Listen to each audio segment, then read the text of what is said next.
అసలు వద్దు. So next thing ఏంది 18 డి మోరిస్ థీరం. ఇది రావాలంటే మనం 6th క్లాస్ ఫార్ములాలు 7th క్లాస్లో వాడిన ఫార్ములాలు రావాలి. తర్వాత ఏంది అయిపోయింది ఇక చూసుకో. 24 ర్యాండమ్, 21 బైనామియల్ థీరం సిరీస్. తర్వాత ఏంది 18 డి మోరిస్ థీరం, 19 టిఓఈ. ఇంకొక ప్రాబ్లం ఉంది కదా, అది చాయిస్. ఇక మనకి ఇంకేమేమి క్వశ్చన్ మిగిలిపోయింది, 18 19 20 మిగిలిపోయింది, 21 అయిపోయింది, 22 మిగిలిపోయింది, 23 మిగిలిపోయింది. ఈ మూడిట్లకి ఏదో ఒకటి షేర్ చేసుకో.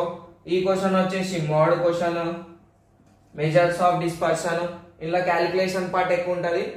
వేరే వాళ్ళు మీ లెక్చరర్లు చెప్తా అసలు అయినప్పుడు మెజర్ ఆఫ్ డిస్పర్షన్ వీళ్ళు మల్టిప్లై చేసే కాడ సాల్వ్ అవుతుంది, నీకు ఎక్కువ టైం తీసుకుంటుంది, వద్దు. నెక్స్ట్ ఏంది ఇది 22nd వన్ ప్రాబబిలిటీ.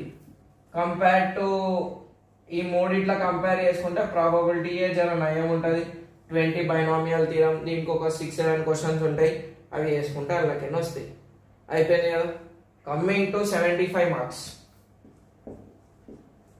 1 నుంచి 5 వరకు ఈజీ ఉంటాయి, 6 నుంచి 10 వరకు హార్డ్ ఉంటాయి. హార్డ్ అంటే తికమక ఉంటాయి. ఈ వీడియో లీట పెడతా. Already maximum most of the videos నేను యూట్యూబ్లో పెట్టేసిన, అవి ఇంకా ఇన్స్టాగ్రామ్లో గిట పెడతా, సరేనా.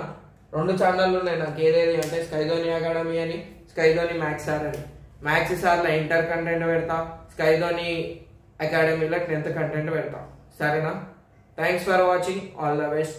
రెడ్ పెన్ బ్లూ పెన్ మర్చిపోకు, ఒక సపరేట్ బుక్ మర్చిపోకు, అర్థమవుతుందా.